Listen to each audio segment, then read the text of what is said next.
नमस्कार श्रोते हो. लेट्स टॉक विथ श्रीधरच्या या एपिसोडमध्ये आपलं स्वागत आहे. मी श्रीधर अगोर आपलं स्वागत करतो. हिंदू धर्म हा केवळ मर्यादित नसून वसुदैव कुटुंबक असा हा आपला हिंदू धर्म पूर्ण विश्वभर पसरलेला आहे. तर त्या धर्माचे ब्रीद वाक्य असे आहे की धर्मो रक्षति रक्षितः. जर धर्माचं रक्षण करायला पाहिजे असेल, तर त्या रक्षण करण्यासाठी भगवंतानी गीतेत काय सांगितलंय, की यदा यदा ही धर्मस्य ग्लानिर्भवति भारत. जेव्हा जेव्हा धर्माला ग्लानी येईल, नाहीतर धर्मावर कोणी आक्रमण करेल, तर मी माझ्या अंशरूपाने असे काही माझे योद्धे त्या पृथ्वी तलावर पाठवेन, की ते धर्माचं रक्षण करण्यासाठी जागे होतील आणि ह्या हिंदू धर्मावर येणारे संकट वेगवेगळ्या अनेक प्रकारच्या रूपाने ते संकट नाहीसे करतील. तर आज आपण अशाच एक वीर योद्ध्यासोबत आपण हे टॉक करणार आहोत. तर त्यांचं नाव आहे श्रीकांतजी रांजणकर. भैया, आपल्या या टॉक शो मध्ये स्वागत आहे. धन्यवाद. श्रीकांतजींनी असंख्य हिंदू धर्मासाठी त्यांनी असे कार्य केलेले आहेत. लव जिहाद असो किंवा गोहत्या असो किंवा अनेक प्रकारचे कार्य त्यांनी हिंदू धर्माला रक्षण करण्यासाठी किंवा हिंदू धर्म लोकांच्या घराघरात पोहोचवण्यासाठी त्यांनी कार्य केलेलं आहे. तर आता आपण जाणून घेणार आहोत की त्यांचं हे कार्य कुठून सुरू झालं, कसं सुरू झालं. तर आपण आता त्यांच्यासोबत हा टॉक शो चालू करू. भैया, सर्वप्रथम मला हे विचारायचंय की तुम्ही हे कार्य करण्यासाठी कोणत्या संस्थेशी जोडला आहात? तसं तर मी सामाजिक क्षेत्राची, सामाजिक जाणीवेची ही मला बालपणापासून आवड होती. हं. लहानपणी जसं मी 5वी ला होतो, हं. आर्य समाजमध्ये जायचो. हां. आर्य समाजमध्ये मल्लखांब खेळण्यासाठी आम्ही जायचो. मग मल्लखांब, दांडपट्टा, कुस्ती, काठीलाठी, सूर्यनमस्कार, योगा, प्राणायाम हे आमच्या बालपणीचा माझा आवडता छंद लागला आम्हाला आर्य समाजच्या माध्यमातून. आणि त्या माध्यमातून यज्ञ, मग सामुग्री, जानवं ह्या सगळ्या गोष्टीची जवळीकता झाली. मग तिथून आम्हाला वैदिक सनातन धर्म समजायला लागला. हं. मग वैदिक सनातन धर्माचा प्रभाव आमच्या डोक्यावरती महर्षी दयानंद सरस्वती यांचे विचार आमच्या डोक्यामध्ये हो. रुजवण्यात आले. मग शहीद भगतसिंग, सुखदेव, राजगुरू, चंद्रशेखर आझाद, रामप्रसाद बिस्मिल, अशफाक उल्ला खां हं. अशा शेकडो क्रांतीवीरांची नावं घेऊ शकतो. त्यांचे पुस्तकं वाचण्याची आवड निर्माण झाली. छोटे छोटे पुस्तकं यायची आर्य समाजच्या हं. संमेलनांमध्ये आणि आम्ही ते पुस्तकं वाचायचो. मग वय वाढत गेलं, कॉलेज लाईफ सुरू झाली. तसं मी अॅनिमेशन केलेलं आहे, 2D अॅनिमेटर आहे. हो. मग अरेना अॅनिमेशनला माझं 2D अॅनिमेशन झालं. हं, हं. मग आमचा बेसिक पहिला कोर्स पूर्ण झाल्यानंतर आम्हाला अरेना त्या इन्स्टिट्यूटने आम्हाला जॉब अप्लाय केलाय. हं, हं. बेसिक म्हणजे आमचं एक वर्षाचे कोर्स पूर्ण झाले. म्हणजे इलस्ट्रेटर, इन डिझायनिंग हे जे सॉफ्टवेअर पूर्ण झाल्यानंतर कोरल वगैरे, की आम्हाला ग्राफिक डिझायनर म्हणून हं. मग जॉबसाठी आम्हाला हैदराबादला रेफर केलं गेलं. हं, हं. जाऊन या इंटरव्ह्यू, काही व्हॅकन्सी शिल्लक आहेत आणि मग मी हैदराबादचा प्रवास ठरला. मग लातूर रोडच्या पुढे असंच ट्रेनचा प्रवास लातूर रोड पासून सुरू झाला. हैदराबादमध्ये आम्ही गेलो. हैदराबादमध्ये सिकंदराबादला मॅक इन्स्टिट्यूटला मी इंटरव्ह्यू दिला हं. आणि त्यावेळेस मग पहिलं वेतन सन 2007 ची गोष्ट आहे, की पहिलं वेतन ₹12,000 प्रमाणे मला ठरलं होतं. हं. मग इंटरव्ह्यू दिला. आम्ही त्यांनी दिलेला आम्हाला ते जो काही सिलेबस होता, तो आम्ही त्या वेळेत पूर्ण करून दाखवला. एक 40 मिनिटाचा कालावधी होता. त्यांनी एक आम्हाला ग्राफिक डिझाईनचा एक प्रकार दिला होता आणि मग त्यावेळेस माझ्याकडे एक छोटासा लॅपटॉप आईनं फार कष्टातून घेऊन दिलेला लॅपटॉप होता.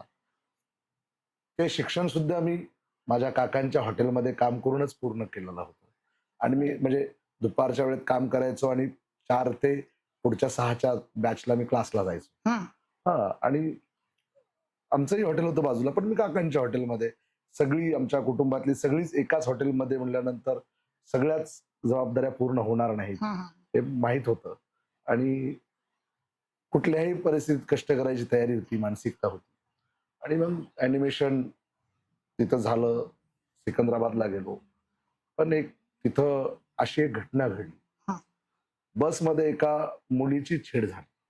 हा. आम्ही ज्या बसमधून ट्रॅव्हल करत होतो, म्हणजे आम्ही आमच्या ज्या रूम पाशी आम्हाला थांबवलं होतं आणि तिथून आम्ही ज्या मॅक इन्स्टिट्यूटकडे गेलो सिकंदराबादमध्ये, हा. त्या ट्रॅव्हलिंगमध्ये एका बसमध्ये चढल्यानंतर एका मुसलमानाच्या एका जिहादी मानसिकतेच्या तरुणाने हा. ठरवून एका मुलीची ओढ निवडली. म्हणजे तुम्हाला बसला बसायच्या सीट असतात, हो. त्याच्यावर तिची ओढणी पडली, त्याने हो. त्याच्यावर हात ठेवला, ती मुलगी पुढे चालली आणि तिची ती पूर्ण ओढणी मागे खेचली गेली. खेचली. मग त्या मुलीनं काय तेलुगू भाषेमध्ये त्याला काय प्रत्युत्तर दिलं, त्यानं त्या मुलीला चापट मारली. त्या हे प्रत्यक्षदर्शी मागल्या सीटवर मी बसलेला असताना हे मी बघत होतो. हं.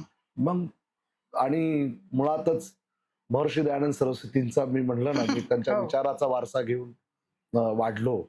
तर डोळ्यादेखत कधी अन्याय होत असेल तर आजही सहन करत नाही. असे शेकडो प्रकरण आहेत की मी त्याच्यामध्ये प्रत्यक्षदर्शी जर काही घडत असेल तर मी रस्ता ओलांडून जाऊ शकत नाही. हं. त्या घटनेत सहभागी असणार म्हणजे असणार. मग त्या त्या प्रत्यक्ष त्या मुलासोबत मग माझा वाद झाला.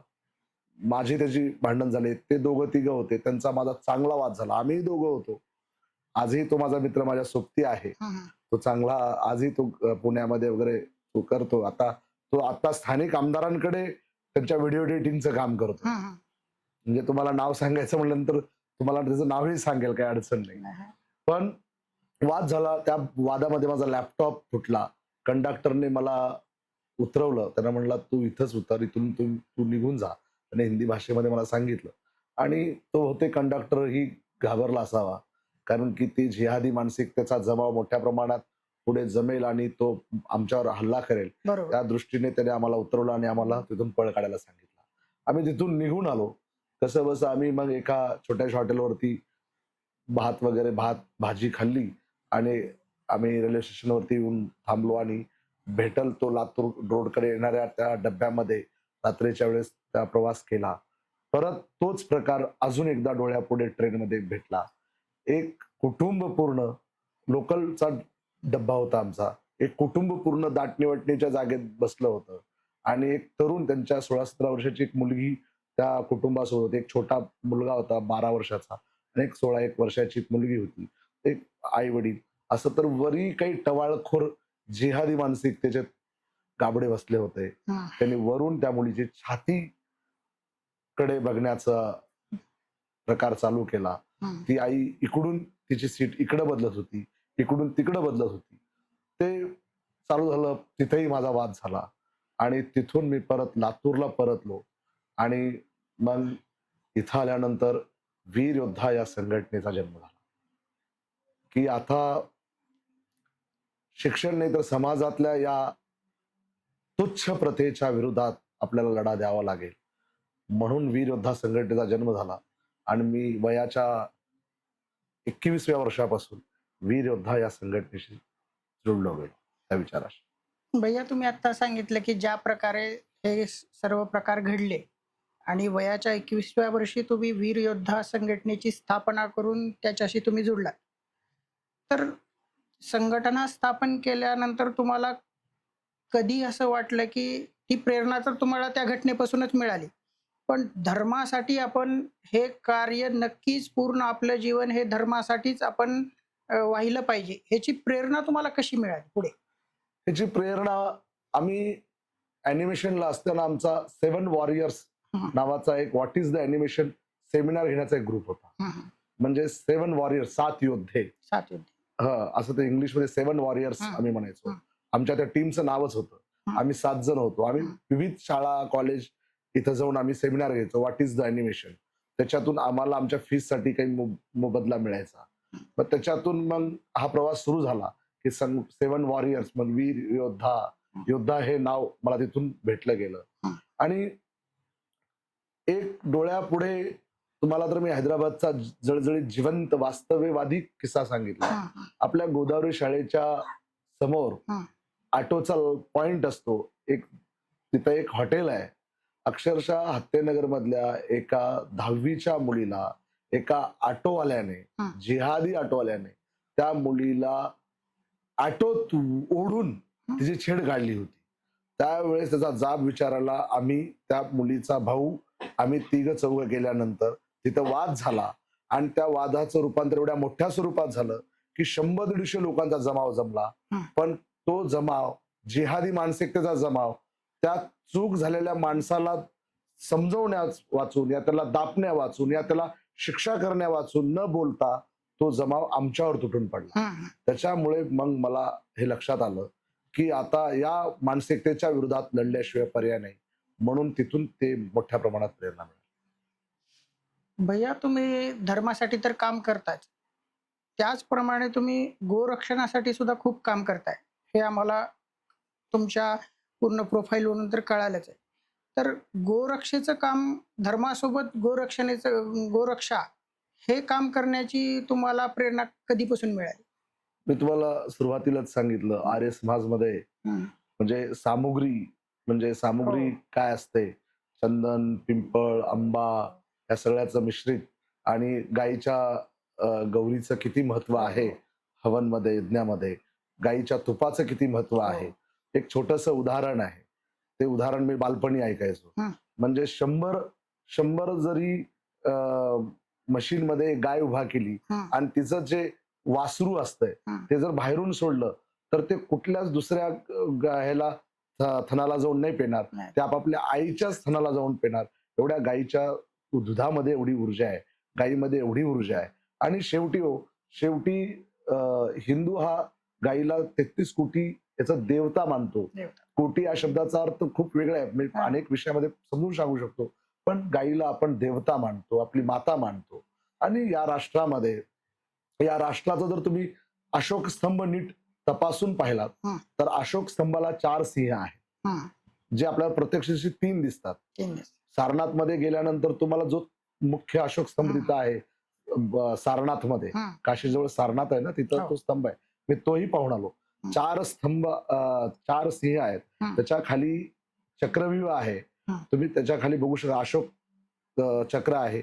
एका बाजूला घोडा आहे, एका बाजूला हत्ती आहे, एका बाजूला बैल आहे हं. आणि एका बाजूला हरिण आहे. हं. म्हणजे वेगाचं प्रतीक आहे, सामर्थ्याचं प्रतीक आहे, बलाचं प्रतीक आहे. हं. आणि एक जे आहे ते कृषीप्रधान राष्ट्राचं प्रतीक आहे. जर या राष्ट्रामध्ये गोमाताच सुरक्षित नाही तर काय आपण कुठल्या विषयावरती काम करतोय नेमकं? त्याच्यामुळे गोमाता या राष्ट्रामध्ये वाचली पाहिजे. आमचा मुख्य उद्देश आम्ही त्यावेळेस हे स्लोगनच तयार केलं, स्वमाता, गोमाता आणि भारत माता. हं. जो या 3 माताचा आदर करतो त्यालाच या हिंदुस्थानात राहण्याचा अधिकार आहे. हीच प्रेरणा घेऊन आम्ही कामाला लागलो. भैया हे जे काम तुम्ही आतापर्यंत करत आहात, तर हे काम सुरू करण्याच्या आधी आणि सुरू केल्यानंतर असा एखादा व्यक्ती आहे का ज्याचा प्रभाव तुमच्यावर पडला आणि त्यांना अनुसरून तुम्ही हे कार्य अजून वृद्धिंगत करत गेलात?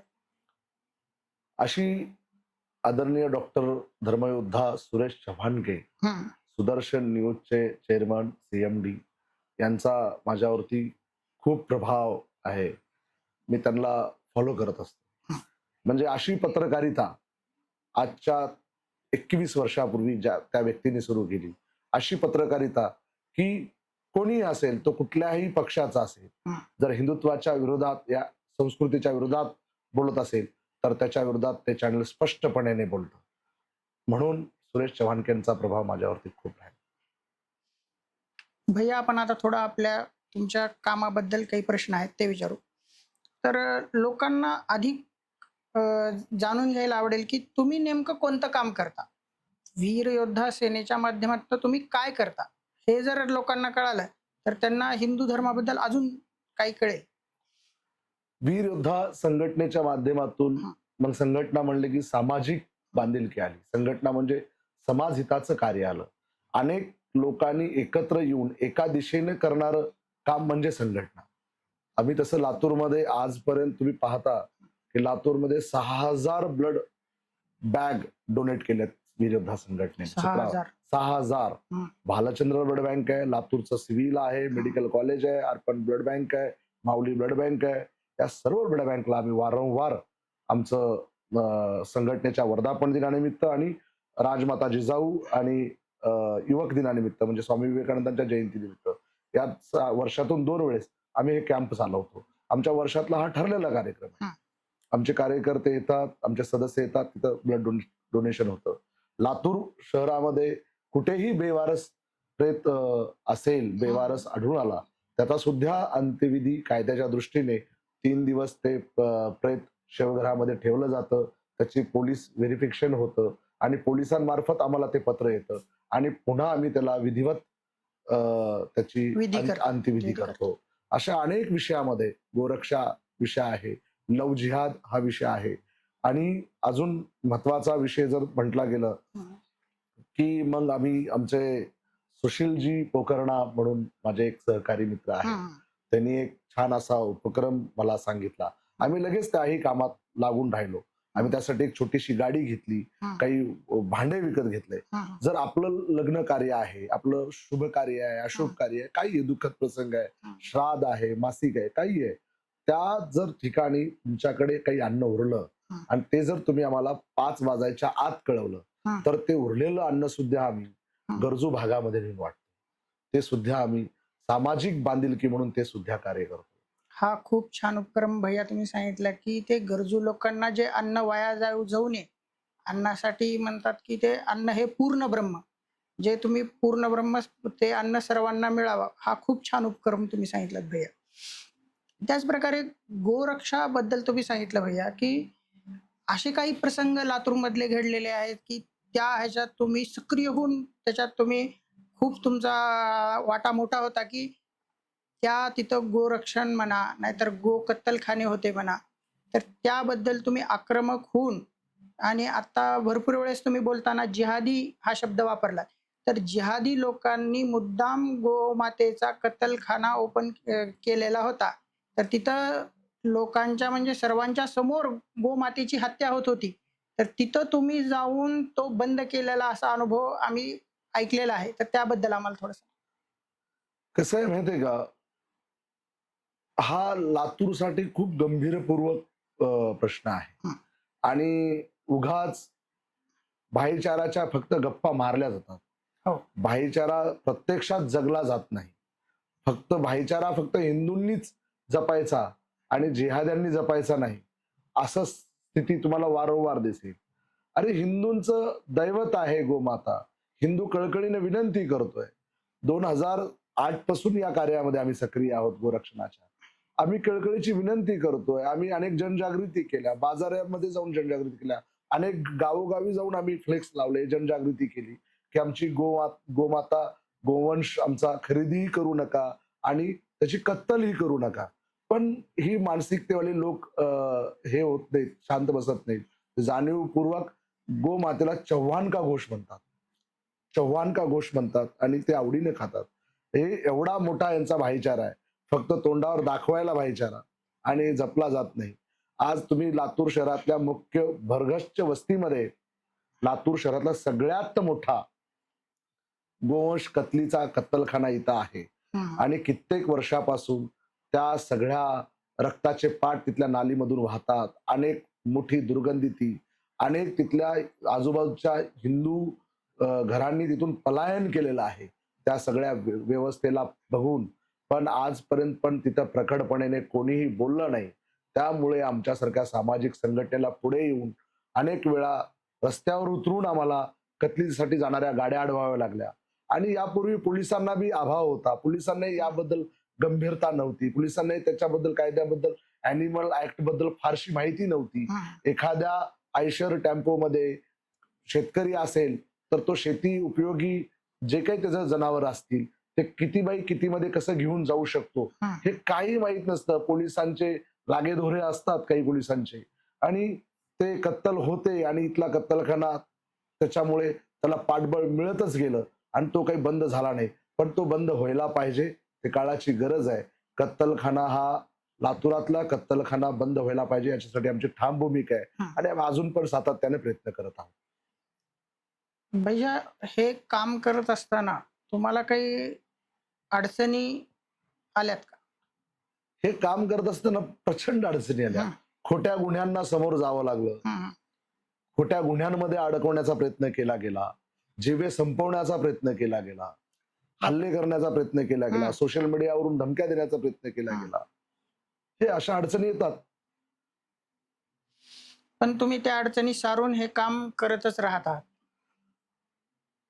कोणी ना कोणाला तर हे काम करावंच लागेल ना. हा. प्रत्येकाने जर अडचणीच बघत राहिल्या हा. तर मग हे काम करणार कोण? बरोबर आहे. जर हे काम करत असताना मग हे जे समाजातील समाज बांधव आहेत, तुम्हाला त्यांच्याकडून कसा प्रतिसाद मिळालेला आहे? जे हिंदू बांधव आहेत त्यांच्याकडून? नक्कीच जैन बांधव आहेत, हं, माहेश्वरी बांधव आहेत, हं, सिंधी बांधव आहेत. हं, या बऱ्याच गोमातेबद्दल आदर बाळगणाऱ्या, गोमातेबद्दल श्रद्धा असणाऱ्या बांधवांनी हं, वेळोवेळी कायद्याच्या दृष्टीत मदत केली, जमिनी स्तरावर मदत केली. ते असंच आम्हाला त्यांच्याकडून बळ मिळालं काय. हं. त्याच्यामुळे आमच्या कार्याची गती अजून वाढतच आहे. ते काही कमी होणार नाही. भैया आजकाल काय झालेलं आहे, की हिंदू धर्मावर वेगवेगळ्या स्वरूपाने आघात होत आहेत. तर त्याबद्दल तुमचं म्हणणं काय? हिंदू धर्मावर जे आघात होत आहेत त्याला सगळ्यात मोठी शोकांतिका जर बघायला गेली तर हिंदू मधली जाती व्यवस्था. हं, हं, आजच्या हिंदू बांधवांना कळकळीचं आव्हान या या इथून माध्यमातून कळकळीची विनंती एकच असेल की हिंदूंनी आपल्या जातीचा अभिमान बाळगावा, हं. पण तो आपल्या घराच्या चौकटीच्या आतमध्ये. ज्या वेळेस आपण घराच्या बाहेर पडतो त्यावेळेस आपण एक हिंदू असतो आणि या राष्ट्राचा एक भाग असतो. हं, हं. हे विचार डोक्यात ठेवून जगला पाहिजे. मग काही गोष्टी जे राजकारणी लोक आहेत, तर या हिंदूंचा वापर हा केवळ राजकारणापुरता करून त्याच्यानंतर त्यांना बाजूला करत आहेत का? 100% राजकीय लोकांना हिंदूंशी काहीही घेणं देणं नाही. हे मी जवळून पाहिलं. हं, म्हणून मला राजकीय लोकांची फार तर फार चीड जास्त आहे. आता चीड जास्त आहे. हं, हं, कारण की आज देश तुम्ही बघू शकता, हं, म्हणजे 1 कोटीपेक्षा जास्त जर आमच्या हिंदू माता भगिनी नवजिहादच्या जाळ्यामध्ये ठरवून ट्रॅप केल्या जाऊ शकतात. हं. अनेक मस्जिदीमधून असे फतवे जारी केले जाऊ शकतात. हो. अनेक मदरस्यामधून जिहादी मानसिकतेचे पिलावडं तयार केले जाऊ शकतात. हं, तर मग हे राज्य करते, हे प्रशासन करते इतके दिवस करत काय आहे? मला तुम्ही सांगा, बांगलादेशी, रोहिंग्या, पाकिस्तानी, अफगाणिस्तानी 10 कोटीपेक्षा जास्त, मी 10 आकडा सांगतोय 10 कोटीपेक्षा जास्त 10 कोटी. या भारतामध्ये राहतात. तर मग आपण कुठल्या स्तराचं राजकारण करतो? आत्ताच भैया तुम्ही लव्ह जिहाद हे सांगितलं. तर काही दिवसापूर्वीच तुम्ही त्या लव्ह जिहाद बद्दल एक सिनेमा आपल्या महिला बांधवांना नाहीतर सर्व हिंदू बांधवांना दाखवला. केरला स्टोरी 2 म्हणून. तर खरंच तो सिनेमा असा आहे, की तो आपल्या सर्व हिंदू बांधवांनी बघून त्यातनं काहीतरी प्रेरणा घेऊन आपल्या मुलींना अशी शिकवण द्यावी, की त्यांनी हे कार्य म्हणजे कसं त्यांना म्हणजे त्यांच्यावर एक भुरळ घालून त्यांना त्यांच्याकडे ओढलं जातं, हे त्या सिनेमात त्यांनी दाखवलेलं आहे. ते खरंच बघण्यायोग्य आहे. आम्ही तो लातूरमध्ये तो सिनेमा जवळपास 1800 मुलींना दाखवला. 1800. माहेश्वरी परिवाराने त्याच्यामध्ये मदत केली, हं, तिकीट उपलब्ध करून दिले. हं, आम्ही सामाजिक संघटना म्हणून त्या महिलांपर्यंत, मुलींपर्यंत पोहोचलो आणि त्यांना तो सिनेमा दाखवण्यात आला.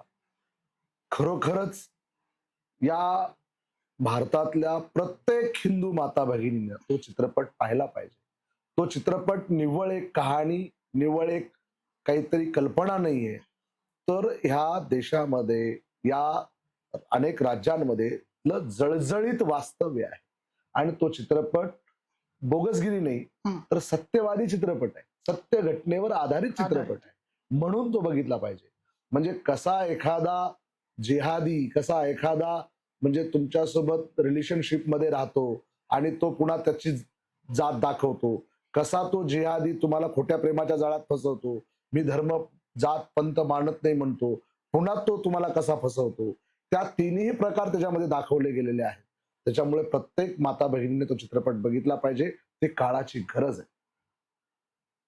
भैया हे जे सर्व धर्मासाठी तुम्ही जे कार्य करत आहात, तर हे कार्य करत असताना असा एखादा अनुभव तुम्हाला आला, की ती गोष्ट तुमच्या जिव्हाळी लागली आणि तुम्हाला फार त्याच्यानं दुःखही झालं आणि हे कार्य करण्यासाठी अजून ताकदीने तुम्ही पुढे सरकलात? माझ्या जिव्हारी लागलेली लव्ह जिहाद मधली एक घटना आहे. हं, तसं तर 2008 पासून मी तुम्हाला सांगितलं, ज्यावेळेस केरळ हायकोर्टाचा पहिला लव्ह जिहाद या विषयावरती एक शब्द उच्चारला गेला होता आणि दैनिक सामनामध्ये एक बातमी आली होती. हं, 2008 चीच घटना आहे ते, की हिंदू मुलींना पाठवा रोज ₹200 मिळवा. हं. त्यावेळेस आम्ही त्या बातमीचे झेरॉक्स काढले आणि त्यावेळेस आम्ही बसवेश्वर कॉलेजच्या त्या पूर्ण परिसरामध्ये ते आम्ही पत्रक वाटले होते. तेव्हापासून या प्रसंगामध्ये आम्ही जसं जमेल आमच्या पद्धतीने तसं कार्य करत असतो. आम्हाला एखादी घटनेची माहिती मिळाली, आम्हाला एखादा पालक आमच्याशी संपर्क केला, या आम्हाला अन्य इतर स्तरातून आम्हाला माहिती मिळाली, तर आम्ही त्या घटनेत सहभागी होतो आणि त्या मुलीला कसं वाचवता येईल हे प्रयत्न करत असतो.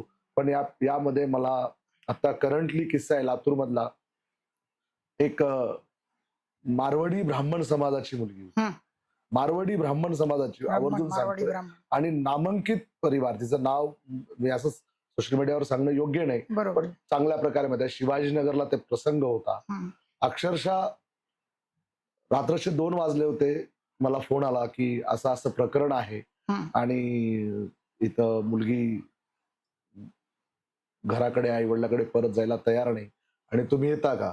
रात्री 2 वाजता मी शिवाजीनगर पोलीस स्टेशनला गेलो आणि बऱ्याच बऱ्याच इतर लोकांनी तिच्यासोबत बोलणं आधी झालेलं होतं. ते प्रकरण 9:30-10 वाजल्यापासून सुरू होतं. हं. पण त्या प्रकरणात बऱ्याच लोकांना यश आलं नव्हतं.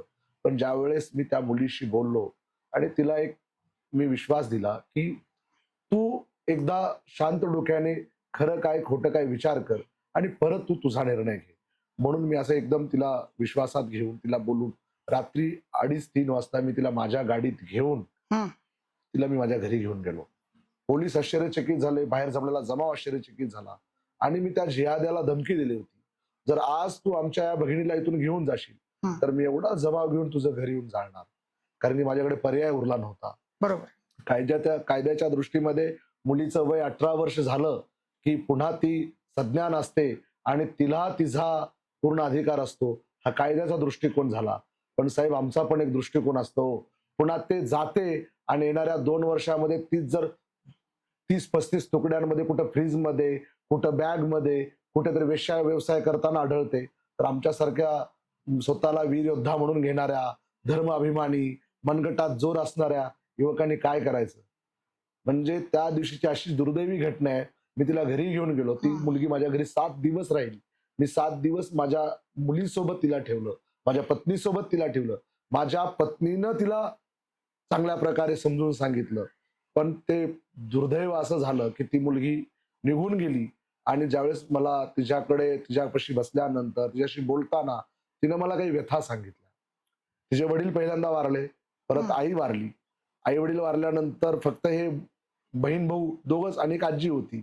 आजी या दोघांचा सांभाळ करायची. हं. तो भाऊ नावाचा माणूस तो तिच्याकडे कधी तिला आवडीनं म्हणजे तुझा जन्मदिवस आहे का? तुला आज काय खायला आवडतंय? तुला आईस्क्रीम आणू का? तुला लस्सी आणू का? असं कधीही नाही विचारला, असं तिचं म्हणणं होतं. तिला प्रेमच भेटलं नाही म्हणून ती मुलगी एका जिहाद्याच्या खोट्या प्रेमाच्या जाळ्यात फसली आणि ते आमच्या डोळ्यादेखत गेली. मला सगळ्यात जास्त त्या दिवशी यातना झाल्या आणि माझे या माध्यमातून एकच म्हणणं आहे, की आपल्या मुलीला तुम्हाला नक्कीच बंधनात ठेवायचं नाहीये, पण तिला दुसऱ्याकडून कुणाकडून तरी प्रेम शोधावं, अशी वेळ तिच्यावर येऊ देऊ नका. कुठेतरी आपल्या घराच्या संस्काराचा पण यामध्ये अभाव आहे, हे नक्की सांगेल. खूप छान मार्गदर्शन भैया तुम्ही आमच्या श्रोत्यांना केलेत, की कशा प्रकारे हे घडत आहे. तर हे कार्य करत असताना भैया तुमच्यावर खूप वेळेस टीका, विरोध झाला असेल आणि पुढे होतही राहणार आहे. तर अशा वेळी तुम्ही ह्या टीका आणि विरोध कसा तुम्ही म्हणजे कशाप्रकारे तुम्ही हाताळताय? या राष्ट्राचं आराध्य दैवत छत्रपती शिवाजी महाराज, हं. धर्मवीर छत्रपती संभाजी महाराज, सावरकरांचं जिवंत उदाहरण आहे. आजही सावरकरांबद्दल कसले अपशब्द बोलले जातात. बरोबर. मी ज्यांचा आदर्श डोळ्यापुढे ठेवतो, चंद्रशेखर आझाद, हं. मैं आजाद हूं वयाच्या 14व्या वर्षी जे चमडी सोलणारे कोडे खाल्ले, त्या आझादांना सुद्धा काही पुस्तकांनी दरोडेखोर म्हटलं असेल, हं. तर मी तर त्यांच्या पायाची धूळ आहे. लोक बोलणारे बोलत असतात. मला माझा हेतू माहित आहे, हं. मला माझी प्रामाणिकता माहित आहे आणि मला माझ्या राष्ट्रासाठी धर्मासाठी कार्य करायचंय. म्हणून या बाकी लफंग्याकडे मी लक्ष देत नाही. मी माझं कार्य करत असतो. खूप छान सांगितलं भैया तुम्ही. आणि अजून एक महत्त्वाचा प्रश्न आहे, तर आजचा जो युवक आहे, तर त्याला धर्मरक्षणासाठी काय करावे असं तुम्ही सांगू शकता? आजच्या युवकांनी हं. जेवढं करता येईल हं. तेवढं व्यसनापासून दूर राहावं, स्वतः बलशाली राहावं. हं. कमीत कमी आपण आपलं कुटुंब सुरक्षित ठेवू शकू, आपली माता, आपली भगिनी, आपली कुटुंब सुरक्षित ठेवू शकू, एवढं तरी आपल्या मनगटामध्ये बळ निर्माण केलं पाहिजे आणि जातीवादाच्या भिंती दूर केल्या पाहिजे. तरच आपण येणाऱ्या काळामध्ये या हिंदुस्थानामध्ये सुरक्षित राहू शकू.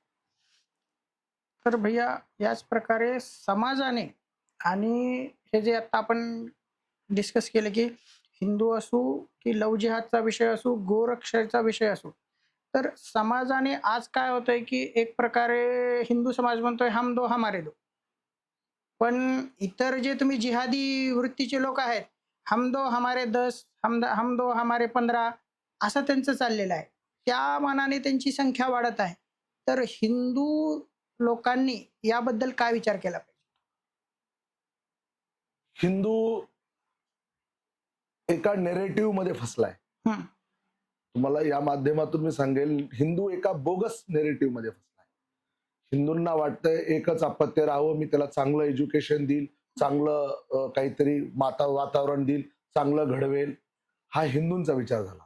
पण जिहादी मानसिकतेचा विचार काय आहे, तर आज लढके लिए पाकिस्तान, हंस के लेंगे हिंदुस्तान. या देशाचा कायदा, या देशाचं संविधान काय म्हणतं? आज राजा इथं वंशवाळीनं होत नाही. बरोबर. राजा इथं लोकसहभागातून होतो. हं. लोकांच्या मतदानातून इथं राजा निवडला जातो. म्हणजे इथला आमदार, इथला नगरसेवक, साध्या सरपंचापासून तुम्ही मुख्यमंत्र्यापर्यंत, मुख्यमंत्र्यापासून ते पंतप्रधानापर्यंत इथलं मतदानातून तो प्रतिनिधी निवडला जातो. आणि काही जिहादी मानसिकते, या जिहादी मानसिकतेच्या लोकांचं ठरलेलं आहे, म्हणजे लढके लिया पाकिस्तान, हंस के लेंगे हिंदुस्तान. हं. विचार करा, या राष्ट्राची फाळणी झाली त्यावेळेस या देशाची लोकसंख्या किती होती? त्यावेळेस या देशाची लोकसंख्या जवळपास 32-33 कोटी लोकसंख्या होती. हं. हं. त्यातली 6 कोटी मुसलमान हे पाकिस्तानला गेले. हं. आज पाकिस्तानची लोकसंख्या किती आहे? आज पाकिस्तानची लोकसंख्या जेमतेम तुम्ही 27-28 कोटी लोकसंख्या आहे. 3 कोटी मुसलमान भारतामध्ये राहिले. 3 कोटी मुसलमानांची लोकसंख्या किती आहे? 25 ते 30 कोटी लोकसंख्या आहे भारतामध्ये. म्हणजे 6 कोटी मुसलमान पाकिस्तानला गेले. हं. तिथं लोकसंख्या जेवढी व्हायला पाहिजे तेवढी लोकसंख्या तिथं होत नाही. पण भारतामध्ये 3 कोटी मुसलमान राहिले, त्यांची लोकसंख्या मात्र 25 ते 30 कोटी पर्यंत पोहोचते. म्हणजे याचा काय अर्थ आहे? आणि एखाद्या विशेष धर्माची लोकसंख्या एखाद्या विशेष राष्ट्रामध्ये वाढणं त्या राष्ट्रासाठी धोकादायक असते. आपला जीवन दर बघायला गेलं तर 10 हिंदूंचा जर तुम्ही सर्वे केला गेला, हं. तर 10 हिंदू मध्ये तुम्हाला 6 हिंदू असे सापडतील, त्यांना एकच अपत्य. आणि तुम्हाला उर्वरित 2 हिंदू असे सापडतील, त्यांना 2 अपत्य आहेत. आणि त्या 10 मधले 2 हिंदू अशा सापडतील, त्यांना मुलं होत नाहीयेत. हा जीवन दर या राष्ट्रासाठी धोकादायक आहे. हं. येणारा काळ भयावह आहे. या देशामध्ये जर, या विश्वामध्ये जर 58 इस्लामिक राष्ट्र झाले असतील, तर ते सगळे तलवारीच्या जोरावर नाही झाले, ते जन्मदरावर झाले. मी त्यावर सध्या अभ्यास करत आहे हं. आणि नक्कीच येणाऱ्या काळामध्ये प्रखरतेने याची उत्तरं दिली जातील. भैया शेवटचा प्रश्न आता मी विचारतोय. धर्म आणि संस्कृती टिकवण्यासाठी तुमचा या समाजाला काय संदेश असेल? धर्म आणि संस्कृती टिकवण्यासाठी आम्ही वीर योद्धा म्हणून तर आम्ही कामाला लागलेलो आहोत. यामध्ये 3च गोष्टीतून धर्म कार्य केलं जाऊ शकतं. धर्मासाठी बोलता येत असेल तर बोला, धर्मासाठी चळवळी उभा करता येत असेल, कार्यक्रम आयोजित करता येत असेल, जनजागृती करता येत असेल तर जनजागृती करा, नाहीतर धर्मासाठी आर्थिकता द्या. या 3च गोष्टीतून धर्म वाचला जाऊ शकतो. आज हिंदूंकडे अशी एकही व्यवस्था नाहीये जिथं की ज्या भागातला हिंदू तिथं सुरक्षित ठेवून, तो आपल्या माता बहिणींना सुरक्षित ठेवून तो पुढच्या कार्याला पुढे जाईल, असं कुठलीही व्यवस्था नाहीये. आपण पूर्णपणे पोलीस यंत्रणेच्या, आपल्या आर्मीच्या, बीएसएफच्या या यंत्रणेच्या विश्वासावर, हं. ज्या वेळेस आज तुम्ही बघू शकता इराण मधला तो खेमेनी काहीतरी तो तिथला हो. प्रमुख वारला, त्या राष्ट्राचा प्रमुख वारला, आणि इथं छाती बडवणारे जिहादी तुम्हाला मिळतात. म्हणजे विचार करा, जर हेच युद्ध, भारताचं युद्ध जर इराण सोबतच झालं असतं, हं. तर नेमकं हे लोक कुणाची साथ दिली असती. माझा सरकारला स्पष्ट आणि स्पष्ट आव्हान आहे, हं. जर सरकारकडे या बांगलादेशी रोहिंग्या या मुसलमानांची, म्हणजे इथं स्थायिक झालेले, इथं आलेत ते, इथं घुसखोरी केलेल्या मुसलमानांची यादी असेल, हं. तर त्यांनी कुठलाही विचार न करता अगोदर त्या मुसलमानांना या राष्ट्राच्या बाहेर काढलं पाहिजे. कारण की या राष्ट्रामध्ये त्या मुसलमानांचा कुठलाही अधिकार नाहीये. या राष्ट्रामध्ये सर्वप्रथम अधिकार हिंदू, जैन, बौद्ध, शीख या लोकांचा आहे. सर्वप्रथम या लोकांचा विचार केला पाहिजे. कारण की जर नेहरू लियाकत बी करार हं. झाला होता, हं. आणि त्या नेहरू लियाकत बी करारामध्ये असा स्पष्ट उल्लेख आहे, तुमच्या सगळ्यांकडे गुगल आहे, तुमच्या सगळ्यांकडे मोबाईल आहे, तुम्ही सर्च करू शकता. नेहरू लियाकत बी करार म्हणतो काय, तर पाकिस्तान मधलेला असलेला अल्पसंख्याक समाज म्हणजे हिंदू समाज, हिंदू. आणि भारतामध्ये असलेला अल्पसंख्याक समाज म्हणजे मुस्लिम समाज, हं. दोन्ही देशाने आपल्या राष्ट्रामध्ये असलेल्या अल्पसंख्याक समाजाला संगोपन करणं, हं. हं. त्याला वाढवणं, त्याला सुरक्षा देणं, हा त्या कराराचा मुख्य हेतू होता. पण त्यावेळेस पाकिस्तानमध्ये असलेला 22% हिंदू आज कटून, धर्मांतरित होऊन, परताडीत होऊन, मारून 2.1 वर पण नाहीये. पण तोच आज भारतामध्ये असलेला अल्पसंख्याक मुसलमान आज जर 25 कोटीपेक्षा जास्त होत असेल, तर नेहरू लियाकत बी कराराचं पालन फक्त भारतानेच केलं, पाकिस्तानने का केलं नाही, याचा जवाब पण विचारला पाहिजे. आणि घुसखोर केलेला 10 कोटी घुसखोरांना पहिलं अगोदर या देशाच्या बाहेर काढले पाहिजे. सगळे कायदे परत करा, पण या देशामध्ये जनसंख्या नियंत्रण कायदा पहिला केला पाहिजे. हम दो तो हमारे दो तो सबके दो, हं. हा कायदा पहिला झाला पाहिजे. आणि तिसरा अपत्य ज्याही मुसलमानांना होतंय, त्याच्या सगळ्या नागरिक सुविधा बंद केल्या पाहिजे, शासकीय सुविधा बंद केल्या पाहिजे, त्याचा मतदानाचा अधिकार या राष्ट्रातून काढून घेतला पाहिजे, तरच हे राष्ट्र सुरक्षित राहील. धन्यवाद भैया, तुम्ही आमच्या विनंतीला मान देऊन अत्यंत प्रखरपणे आपले मत मांडलेत, त्याबद्दल आपले धन्यवाद भैया. तर हे होते आपले श्रीकांतजी रांजणकर, जे वीर योद्धा संघटनेचे सर्वेसर्वा होते. त्यांनी आपल्याला जिहादी लोकांनी हिंदू धर्मावर कसा आघात त्यांचा चालू आहे त्याबद्दल त्यांचे विचार अत्यंत प्रखरपणे आपल्याला सांगितले. तर अशाच प्रकारचे अनेक आपण टॉक घेऊन येणार आहोत. तर तुम्हाला जर हा टॉक आवडला तर नक्की शेअर करा, लाईक करा आणि आमच्या चॅनलला सबस्क्राईब करा. आणि अजून कोणत्या विषयावर आपल्याला टॉक शो पाहायला, ऐकायला आवडेल ते आम्हाला तुम्ही कमेंटमध्ये सांगू शकता. धन्यवाद.